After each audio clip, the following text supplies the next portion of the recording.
ওই যে অদূরে কত সুন্দর একটা দড়ি দেখা যাচ্ছে, শুধু দড়ি নয়, দড়ির মাঝে একজন নীলমণি অনেক নাবিক বইটা নিয়ে বসে আছে।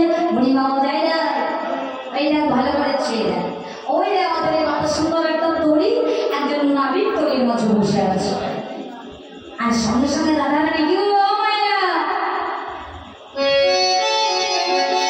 দর্শন করলেন নাবিককে, আর নাবিককে দেখে সঙ্গে সঙ্গে মণিমাকে দেখে বলছে, বলবে ওই কি খাবে